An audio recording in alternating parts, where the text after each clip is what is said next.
నమస్తే welcome to D24 news ముందుగా headlines. Sunitha Williams ను భూమికి తీసుకొచ్చేందుకు ముమ్మర ప్రయత్నం. మస్క్ సాయం కోరిన డొనాల్డ్ ట్రంప్.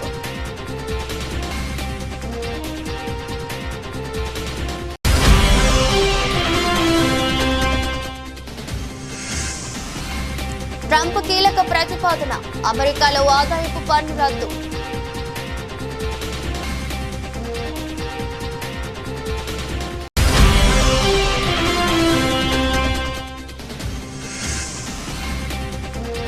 సెంచరీ కొట్టిన ఇస్రో, నింగిలోకి దూసుకెళ్లిన GSLV F-15.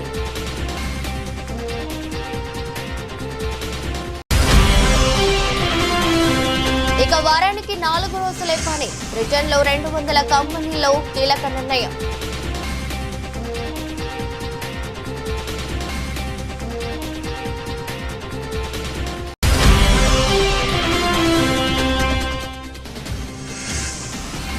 ప్రయాగ్రాజ్ ఘటన చాలా బాధాకరమైంది. ఆవేదన వ్యక్తం చేసిన ప్రధాని మోదీ.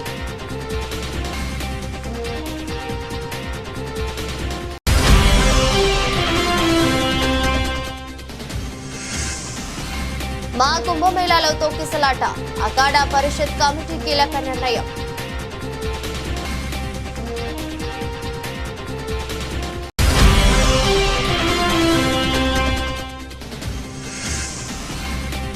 ఢిల్లీ ఎన్నికల్లో BJP master plan. CM Chandrababu, Pawan Kalyan ప్రచారం.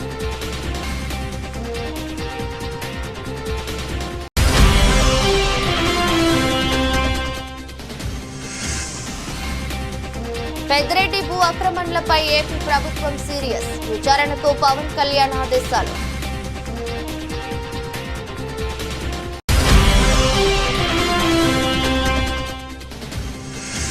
ట్రాఫిక్ ఏసీపీపై నోరు పారేసుకున్న కాంగ్రెస్ ఎమ్మెల్యే మక్కాన్ సింగ్. నెట్టింట వైరల్ అవుతున్న వీడియో.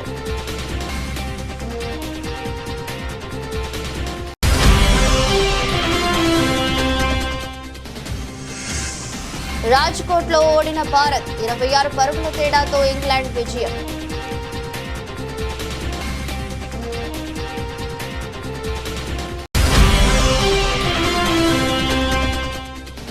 వెంకటేష్ సంక్రాంతికి వస్తున్నాం డబుల్ ఎంటర్టైన్మెంట్. ఓటీటీ వర్షన్ కు కొత్త హంగులు యాడ్ చేయనున్న movie team.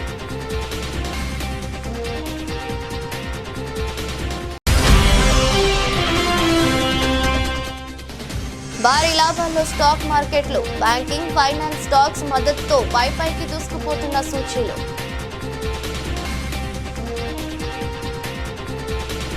వ్యోమగాములు Sunitha Williams bush Wilmore వారం రోజుల మిషన్ కోసం వెళ్లి సాంకేతిక సమస్యల కారణంగా అంతర్జాతీయ అంతరిక్ష కేంద్రంలో చిక్కుకుపోయిన విషయం తెలిసిందే. అయితే వారిని సురక్షితంగా తిరిగి భూమిపైకి తీసుకొచ్చేందుకు అమెరికా అధ్యక్షుడు డొనాల్డ్ ట్రంప్ చర్యలు చేపట్టారు. ఈ మేరకు స్పేస్ ఎక్స్ అధినేత టెస్లా బాస్ ఎలాన్ మస్క్ సాయం కోరారు. అంతరిక్షంలో చిక్కుకుపోయిన వ్యోమగాములను తిరిగి భూమిపైకి తీసుకొచ్చేందుకు సాయం చేయాలని అధ్యక్షుడు డొనాల్డ్ ట్రంప్ తనను కోరినట్లు మస్క్ తాజాగా తెలిపారు. సాంకేతిక సమస్యల కారణంగా నెలలుగా ISS లో చిక్కుకుపోయిన వ్యోమగాములను తిరిగి భూమిపైకి తీసుకొచ్చేందుకు గత బైడెన్ ప్రభుత్వం ఎలాంటి చర్యలు చేపట్టలేదని విమర్శించారు.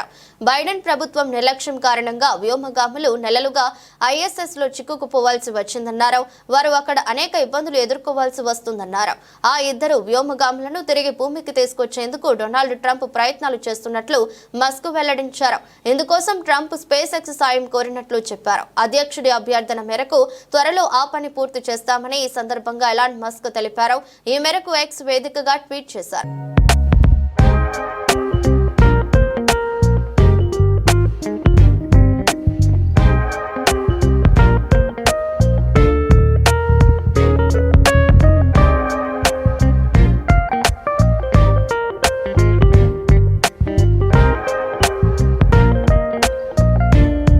అమెరికా అధ్యక్షుడు డొనాల్డ్ ట్రంప్ ప్రజల నుంచి వసూలు చేస్తున్న ఆదాయపు పన్నును రద్దు చేయాలని సోమవారం ప్రతిపాదించారు.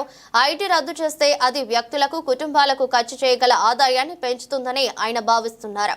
ఇది పాత అమెరికన్ పద్ధతులను తిరిగి తేవడమే కాక దేశ సంపద పెరుగుతుందని, అమెరికాను సుసంపన్న దేశంగా చేస్తుందని, మునుపెన్నడూ లేనంత పటిష్టవంతం అవుతుందని ఆయన పేర్కొన్నారు. అయితే ఆదాయపు పన్ను రద్దు ద్వారా వచ్చే లోటును దిగుమతుల సుంకాల ద్వారా భర్తీ చేయాలనుకుంటున్నట్లు చెప్పారు. మరోవైపు భారత్, చైనా, బ్రెజిల్ దేశాలపై అత్యధిక పన్నులు విధిస్తామని ట్రంప్ చెప్పారు. ఈ దేశాలను అత్యధిక సుంకాలు విధించే దేశాలుగా పేర్కొన్న ఆయన అమెరికాకు హాని కలిగించే దేశాలపై సుంకాలను తప్పక విధిస్తామని చెప్పుకొచ్చారు.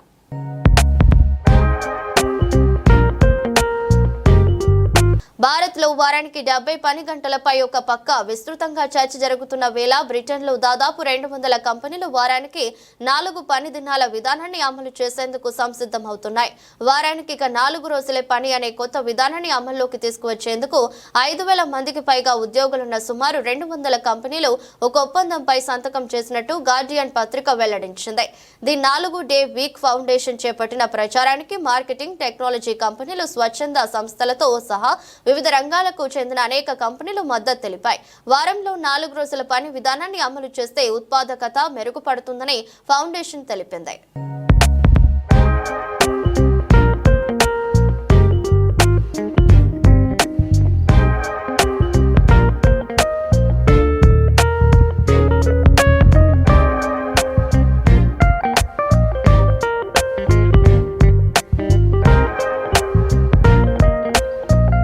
కుంభమేళాలో జరిగిన తొక్కిసలాట గురించి ప్రధాని మోదీ స్పందించారు. ఈ ఘటన తీవ్ర బాధను మిగిల్చిందన్నారు. తొక్కిసలాటలో ప్రాణాలు కోల్పోయిన కుటుంబాలకు ఆయన సంతాపం తెలిపారు. బాధిత కుటుంబాలకు స్థానిక ప్రభుత్వం అన్ని రకాల సహాయం చేస్తుందన్నారు. యూపీ ప్రభుత్వంతో తాను నిత్యం టచ్ లో ఉన్నట్లు ప్రధాని వెల్లడించారు. గాయపడిన వారు త్వరగా కోలుకోవాలని ప్రార్థిస్తున్నట్లు తెలిపారు. త్రివేణి సంగమం వద్ద ఇవాళ తెల్లవారుజామున జరిగిన తొక్కిసలాటలో సుమారు 14 మంది మృతి చెంది ఉంటారని భావిస్తున్నారు. 50 మందికి పైగా గాయపడ్డారు. గాయపడ్డ వారికి స్థానిక ఆసుపత్రిలో చికిత్స అందిస్తున్నారు. मैं महाकुंभ में जो दुखद हादसा हुआ है, उस हादसे में हमें कुछ पुण्यात्माओं को खोना पड़ा है. मैं प्रभावित परिवारों के प्रति संवेदना व्यक्त करता हूं. साथियों,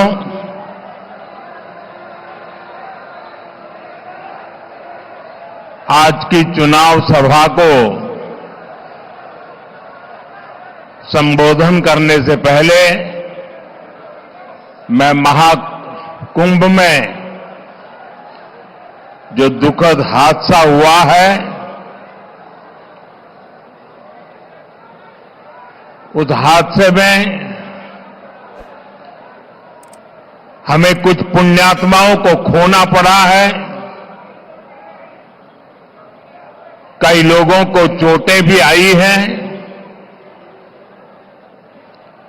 मैं प्रभावित परिवारों के प्रति संवेदना व्यक्त करता हूं और घायलों के जल्द स्वस्थ होने की कामना करता हूं. मैं यूपी सरकार के साथ निरंतर संपर्क में हूं. मौनी अमावस्या की वजह से करोड़ों श्रद्धालु आज वहां पहुंचे हुए हैं.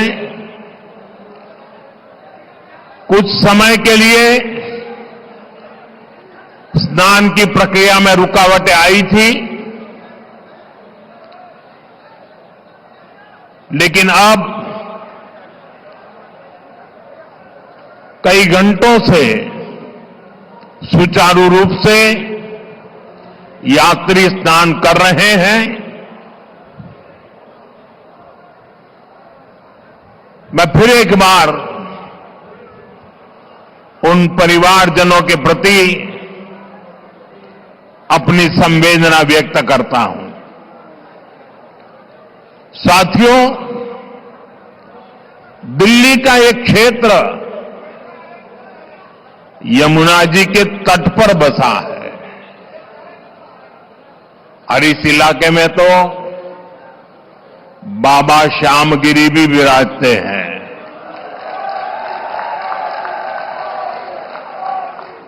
मैं उन्हें श्रद्धापूर्वक नमन करते हुए आज आप सभी जनता जनार्दन को మా కుంభమేళాలో రెండో అమృత్ స్నానం ప్రారంభమైంది. ఇవాళ మౌని అమావాస్య కావడంతో ప్రయాగ్రాజ్ కు పెద్ద ఎత్తున భక్తజనం తరలివచ్చింది.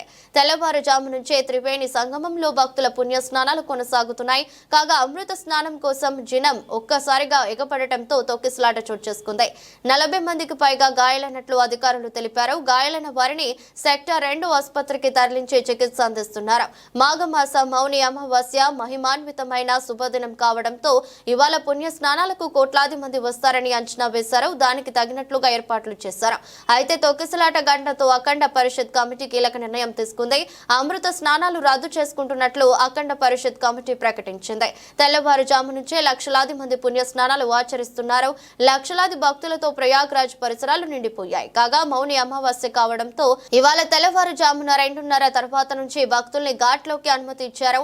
సెక్టార్ 2 ప్రాంతంలో చోట బారికేడ్ తీసినప్పుడు భక్తులు ఒక్కసారిగా ముందుకు తోసుకొచ్చారు. ఆ సమయంలోనే తొక్కిసలాట చోటు చేసుకుందని, గాయపడ్డ వారిని వెంటనే ఆసుపత్రులకు తరలించినట్లు అధికారులు తెలిపారు. కాగా ఈ విషయం తెలిసిన వెంటనే యూపీ సీఎం యోగితో ప్రధాని మోదీ మాట్లాడారు. అత్యవసరంగా చేపట్టాల్సిన సహాయ చర్యలపై సమీక్ష చేశారు. ఎలాంటి పొరపాట్లు జరగకుండా పకడ్బందీగా చర్యలు తీసుకోవాలని సూచించారు.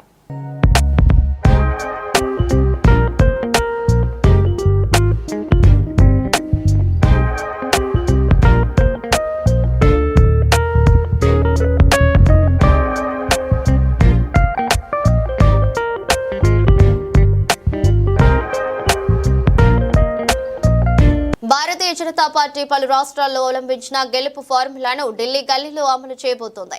ఏపీ సెంటిమెంట్ తో ఢిల్లీలో కూడా తిరుగులేని విక్టరీ కొట్టాలని భావిస్తుంది బీజేపీ అధిష్టానం. సార్వత్రిక ఎన్నికల ప్రభంజనం తర్వాత మహారాష్ట్రలో మహాయతి కూటమి ఘన విజయం సాధించింది. 132 స్థానాల్లో గెలిచి బీజేపీ అతిపెద్ద పార్టీగా అవతరించింది. ఈ ఫలితాలు మోదీకి ఎంతో శక్తినిచ్చాయి. విడిపోతే అంతర్ధానమైపోతాం, ఒకటిగా ఉంటే సురక్షితంగా ఉంటాం అనే నినాదాలతో పాటు బంగ్లాదేశ్ చొరబాటుదారుల సమస్యను బలంగా లేవనెత్తారు. వీటితో పాటు ఏపీలో కూటమి నేతల ప్రచారం బాగా కలిసొచ్చింది. ఇలా అన్ని కలిసి మహాయతి కూటమికి తిరుగులేని విజయాన్ని అందించాయి. ఎన్డీఏ సంఖ్య బలంలో కీలకంగా టీడీపీ, జనసేన వేర్వేరు రాష్ట్రాల్లో ఎన్డీఏ గెలుపు కోసం తమ వంతు పాత్రను పోషిస్తున్నాయి. మరాఠ్వాడ, విదర్భ, పశ్చిమ మహారాష్ట్ర ప్రాంతాల్లో జనసేన అధినేత పవన్ కళ్యాణ్ తో బీజేపీ అధిష్టానం ప్రచారం చేయించింది. మొత్తం 5 బహిరంగ సభలు, 2 రోడ్ షోలకి ప్లాన్ చేసింది. తెలుగు వాళ్ళు ఎక్కువగా ఉండే ఈ ప్రాంతాల్లో పవన్ తో ప్రచారం చేయించి ఓట్లను రాబట్టుకోవడంలో సక్సెస్ అయింది. సీఎం చంద్రబాబు ప్రచారానికి వెళ్లాల్సి ఉన్న ఆఖరి నిమిషంలో మహారాష్ట్ర పర్యటన రద్దయింది. ఢిల్లీలో ఆఫ్ వరుసగా 2 సార్లు అధికారాన్ని చేజిక్కించుకుంది. ముచ్చటగా 3వ విక్టరీ కొట్టాలని ఉవ్విళ్లూరుతోంది. అటు బీజేపీ మాత్రం ఆప్ విజయాలకు బ్రేక్ వేసి హస్తినాలో కాషాయి జెండా ఎగరేయాలని కంకణం కట్టుకుంది. ఈ క్రమంలోనే తమ పార్టీ అభ్యర్థుల మద్దతు కోసం మిత్రపక్షాలను రంగంలోకి దింపాలని భావిస్తుంది.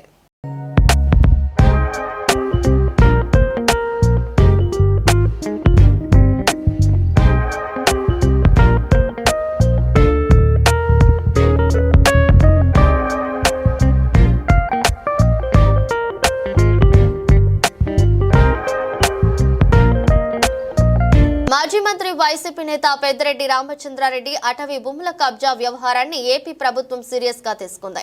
భూ ఆక్రమణలపై విచారణకు ఏపీ డిప్యూటీ సీఎం అటవీ శాఖ మంత్రి పవన్ కళ్యాణ్ ఆదేశాలు జారీ చేశారు. చిత్తూరు జిల్లా పులిచెర్ల మండలం మంగళంపేట రెవెన్యూ గ్రామ పరిధిలోని 75 ఎకరాల అటవీ భూములను పెద్దిరెడ్డి కుటుంబం ఆక్రమించిందని కొద్ది రోజులుగా ఆరోపణలు వస్తున్నాయి. ఈ నేపథ్యంలో అటవీ శాఖ అధికారులతో పవన్ కళ్యాణ్ బుధవారం నాడు సమావేశమయ్యారు. అటవీ భూముల ఆక్రమణలు, అడవుల ధ్వంసంపై విచారణకు పవన్ కళ్యాణ్ ఆదేశించారు. దీనిపై విచారించి నివేదిక ఇవ్వాలని పీసీపీఎఫ్ కు సూచించారు. ఇదిలా ఉంటే పెద్దిరెడ్డి భూ ఆక్రమణలపై ఇప్పటికే రెవెన్యూ అధికారులు నివేదికలను సిద్ధం చేశారు. 75 ఎకరాల అటవీ భూములను అక్రమంగా పెద్దిరెడ్డి కుటుంబం పరిధిలో చేర్చడంపై ముఖ్యమంత్రి చంద్రబాబు నాయుడుకి ప్రాథమిక నివేదికను అందజేశారు. పుంగనూరు, తంబలపల్లి, రేణిగుంట మండలాల్లో రికార్డులు తారుమారు చేసి బినామీ పేర్లతో 100 ఎకరాలను ఆక్రమించినట్టుగా ఆరోపణలు కూడా ఉన్నాయి. వీటన్నిటిపై రెవెన్యూ శాఖ అధికారులతో కాసేపట్లో సీఎం చంద్రబాబు సమీక్ష సమావేశం నిర్వహించనున్నారు. పెద్దిరెడ్డి భూమాఫియాపై తీసుకోవాల్సిన చర్యలపై ఈ సమావేశంలో చర్చించే అవకాశం ఉంది.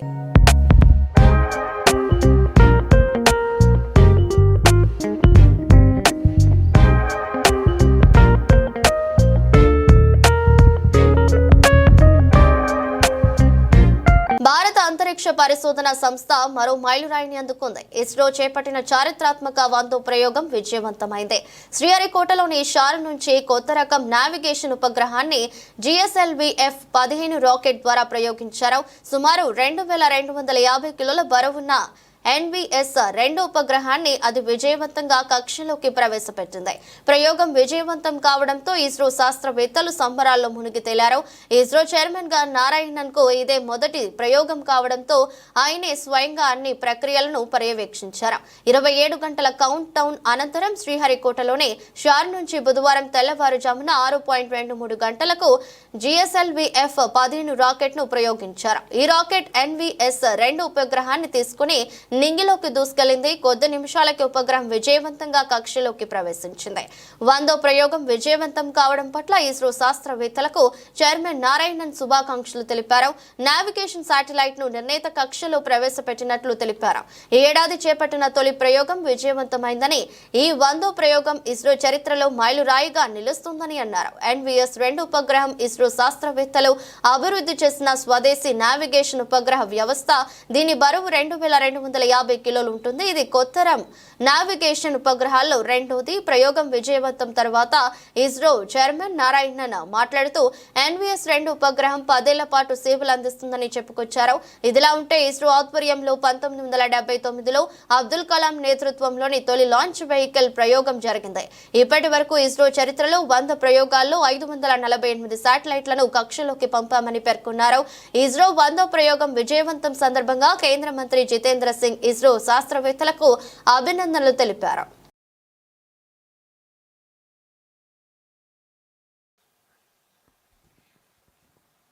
कुछ ही क्षणों में L40 स्टपॉन बूस्टर्स बंद हो जाएंगे और GS2 द्वितीय चरण का प्रज्वलन शुरू होगा. L40 stages thrust cutoff, second stage ignited, first stage separated, interstage separated, closed loop guidance initiated. Current altitude is 81 kilometers. We are 169 seconds into the flight. Second stage performance normal. जी हाँ, जैसा आपने सुना, प्रथम चरण के कार्यकाल के पश्चात उसे यान से पृथक कर दिया गया है तथा द्वितीय चरण जो कि तरल नोदक पर आधारित चरण है, इसका प्रज्वलन शुरू हो चुका है. यह लगभग 141 सेकंड का प्रज्वलन काल है. इस दौरान यह लगभग 846 किलोन्यूटन का प्रणोद उत्पन्न कर रहा है. Also known as the GL40HT, the second stage operates on UH-25NN204. High thrust Vikas engine develops 846 performance kilonewton normal. thrust in vacuum. Burn time of GS2 for the present mission is 141 seconds. Shar and Port Blair stations currently tracking.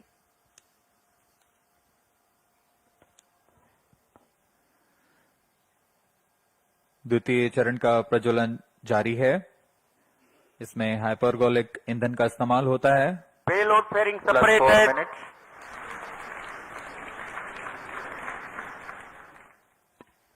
Shielding of the spacecraft from atmosphere is no longer necessary. The current altitude is more than Second 100 stage kilometers. performance normal. The payload fairing has been separated. Shar and Port Blair ground stations continue to track. पूर्व निर्धारित तरीके से 115 kilometre की ऊंचाई प्राप्त कर लेने के पश्चात తెలంగాణలో కాంగ్రెస్ పాలనలో ముఖ్యమంత్రి రేవంత్ రెడ్డి రాజ్యం నడుస్తుంది. ఇందుకు పెద్దపల్లి జిల్లాలో మంగళవారం జరిగిన ఘటన నిదర్శనంగా నిలుస్తుంది. రాష్ట్రాల పునర్వ్యవస్థీకరణ బిల్లులో భాగంగా తెలంగాణకు భారత ప్రభుత్వం 2400 మెగావాట్ల విద్యుత్ ప్రాజెక్టుకు శ్రీకారం చుట్టింది. ఇందులో భాగంగా మొదటి విడతలో 800 మెగావాట్ల విద్యుత్ ఉత్పత్తి కేంద్రాన్ని ప్రారంభించగా మరో 800 మెగావాట్ల విద్యుత్ ఉత్పత్తి కోసం ప్రాజెక్టును నిర్మించనుంది. ఇందులో భాగంగా Telangana super thermal power project phase 2 పర్యావరణ ప్రజాభిప్రాయ సేకరణ కార్యక్రమాన్ని మంగళవారం పెద్దపల్లి జిల్లా రామగుండంలోని జ్యోతినగర్ జిల్లా పరిషత్ ఉన్నత పాఠశాల ఆవరణలో నిర్వహించారు. ఈ పర్యావరణ ప్రజాభిప్రాయ సేకరణకు దాదాపుగా 800 మంది వరకు పోలీసులను మోహరించారు. పెద్ద ఎత్తున పోలీసు పహారా నడుమ ప్రజాభిప్రాయ సేకరణను పూర్తి చేయగా కార్యక్రమం ప్రారంభానికి ముందే రామగుండం మాజీ ఎమ్మెల్యే కోరుకంటి చందర్ను అరెస్ట్ చేసి మంచిర్యాల జిల్లా జైపూర్ పోలీస్ స్టేషన్ కు తరలించగా బీఆర్ఎస్ పార్టీకి చెందిన 100 మంది నాయకులు కార్యకర్తలను ఎక్కడికక్కడ హౌస్ అరెస్టులు చేశారు. అయితే ఇదే కార్యక్రమంలో పాల్గొనేందుకు వచ్చిన రామగుండం ఎమ్మెల్యే పెద్దపల్లి జిల్లా కాంగ్రెస్ పార్టీ అధ్యక్షుడు మక్కాన్ సింగ్ రాజ్ ఠాకూర్ తో పాటుగా ఆయన అనుచరులు పోలీసులపై తిరుగుబడ్డారు.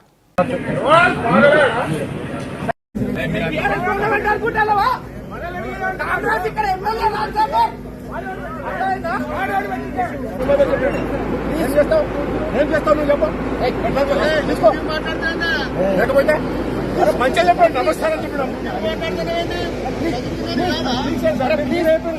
మాట్లాడతాను. నేనే చెప్పింది కదా తప్పు చేసి మాట్లాడలేమన్నా, మా తప్పు మాట్లాడతాను. అలా మీరు మాట్లాడుతున్నారు,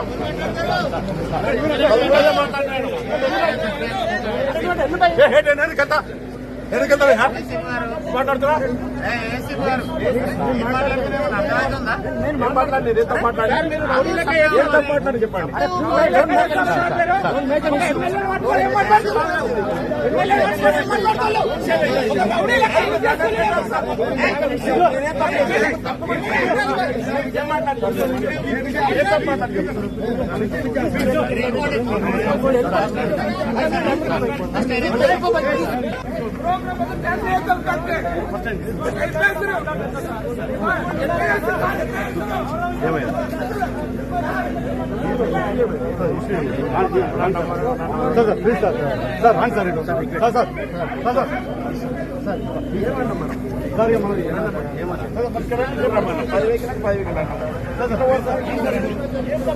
రాజ్కోట్లోని నిరంజన్ షా స్టేడియం వేదికగా భారత్ ఇంగ్లాండ్ జట్ల మధ్య 5 టీ20ల సిరీస్ లో 3వ మ్యాచ్ జరిగింది. ఈ మ్యాచ్ లో భారత బ్యాటింగ్ చాలా పేలవంగా మారింది.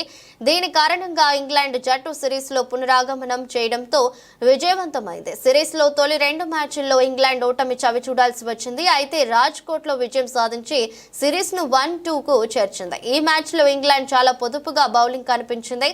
భారత బ్యాట్స్మెన్ పరుగులు చేసేందుకు ఎంతో కష్టపడ్డారు. ఈ మ్యాచ్ లో టాస్ గెలిచిన టీమిండియా ముందుగా బౌలింగ్ ఎంచుకుంది. అలాంటి పరిస్థితుల్లో ఇంగ్లాండ్ జట్టు తొలుత బ్యాటింగ్ కు దిగింది. దీంతో ఈ మ్యాచ్ లో భారీ స్కోరును నమోదు చేసింది. ఈ మ్యాచ్ లో ఓపెనర్ బెన్ డకెట్ తన జట్టుకు అతిపెద్ద ఇన్నింగ్స్ ఆడాడు. అతను 28 బంతుల్లో 7 ఫోర్లు 2 సిక్సర్లతో 51 పరుగులు చేశాడు. లియామ్ లివింగ్స్టన్ కూడా 24 బంతుల్లో 43 పరుగులతో తుఫాను ఇన్నింగ్స్ ఆడాడు. ఈ సమయంలో లియామ్ లివింగ్స్టన్ 1 4 5 సిక్సర్లు బాదాడు. అదే సమయంలో ఆదిల్ రషీద్ మార్క్ ఫుడ్ కూడా 10 పరుగులతో కీలక సహకారాన్ని అందించారు. మరోవైపు వరుణ్ చక్రవర్తి టీమిండియా తరపున అత్యంత విజయవంతమైన బౌలర్. ఈ మ్యాచ్ లో వరుణ్ చక్రవర్తి తన 4 ఓవర్ స్పెల్ లో 6 ఎకనామీతో 24 పరుగులు మాత్రమే ఇచ్చి 5 బ్యాట్స్మెన్లను పెవిలియన్ చేర్చాడు. హార్దిక్ పాండ్యా కూడా 2 బ్యాట్స్మెన్లను అవుట్ చేయగలిగాడు. వీరితో పాటు రవి బిష్నోయ్, అక్షర్ పటేల్ ఒక విజయం సాధించారు.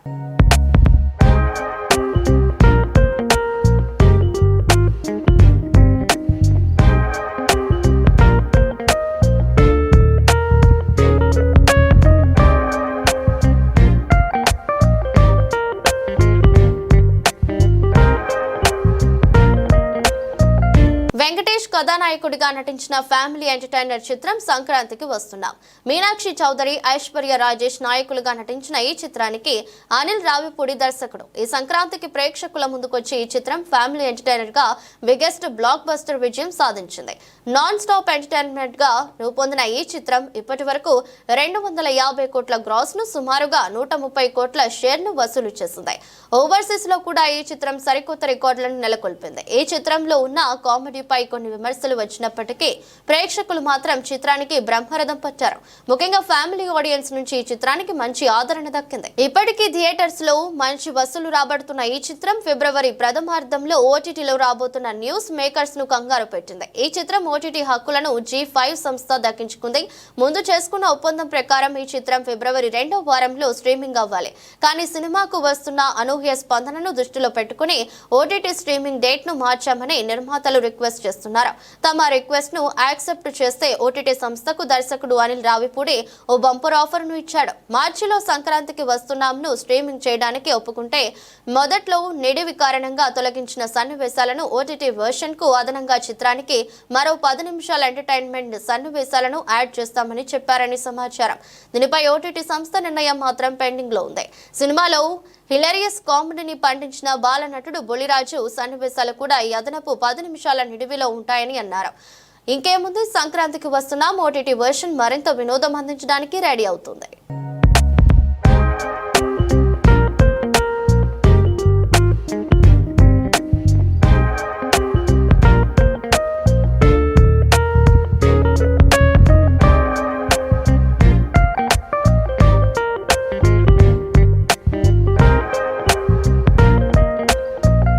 దేశీయ స్టాక్ మార్కెట్లో ఈరోజు భారీ లాభాల్లో ట్రేడ్ అవుతున్నాయి. అంతర్జాతీయంగా ప్రతికూల సంకేతాలు కనిపిస్తున్నప్పటికీ బ్యాంకింగ్, ఫైనాన్స్ స్టాక్స్ లో కొనుగోలు అండతో సూచీలు పైకి దూసుకుపోతున్నాయి. ఈ క్రమంలోనే సెన్సెక్స్, నిఫ్టీ రోజు 1% పైగా వృద్ధి నమోదు చేశాయి.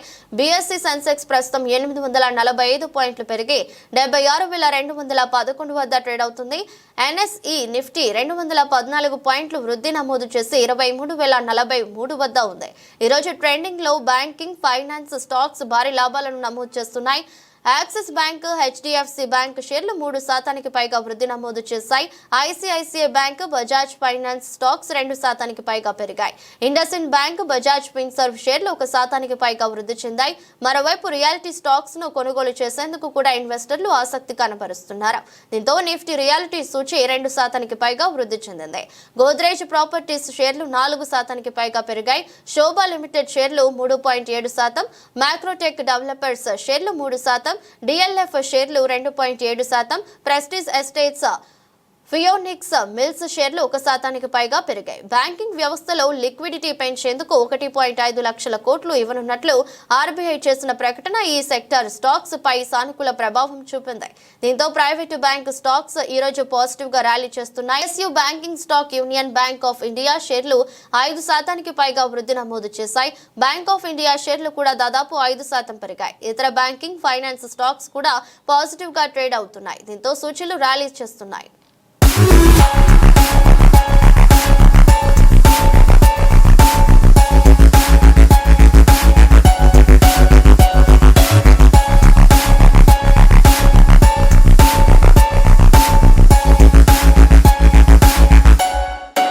వార్తలు ముగించే ముందు మరోసారి హెడ్లైన్స్.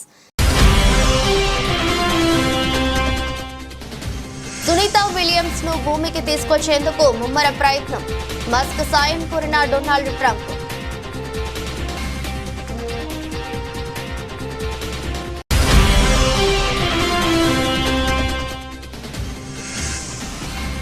ట్రంప్ కీలక ప్రతిపాదన, అమెరికాలో ఆదాయపు పన్ను రద్దు.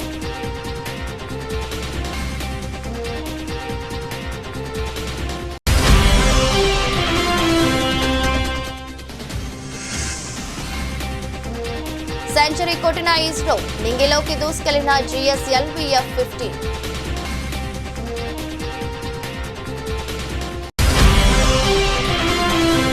ఇక వారానికి 4 రోజులే పని, బ్రిటన్లో 200 కంపెనీల్లో కీలక నిర్ణయం.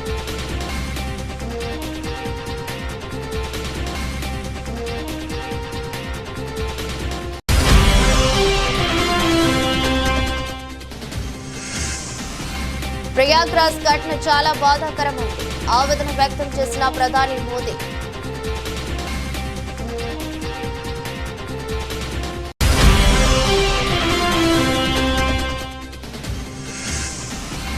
మా కుంభమేళాలో తొక్కిసలాట, అఖాడా పరిషత్ కమిటీ కీలక నిర్ణయం.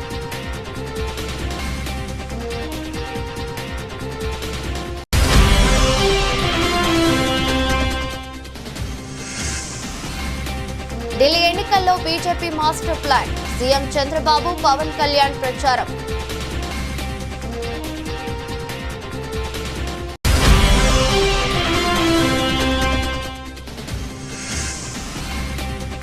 పెద్దిరెడ్డి భూ ఆక్రమణలపై ఏపీ ప్రభుత్వం సీరియస్, విచారణకు పవన్ కళ్యాణ్ ఆదేశాలు.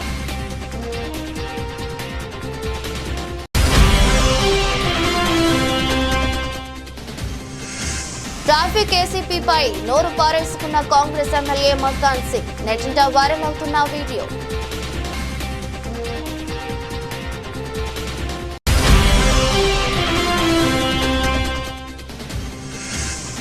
రాజ్కోట్లో ఓడిన భారత్ 26 పరుగుల తేడాతో ఇంగ్లాండ్ విజయం.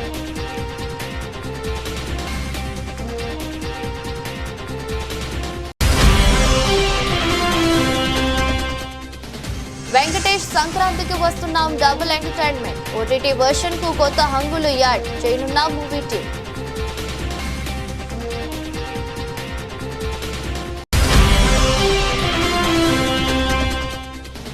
భారీ లాభాల్లో స్టాక్ మార్కెట్లు, బ్యాంకింగ్, ఫైనాన్స్ స్టాక్స్ మద్దతుతో పైకి దూసుకుపోతున్న సూచీలు.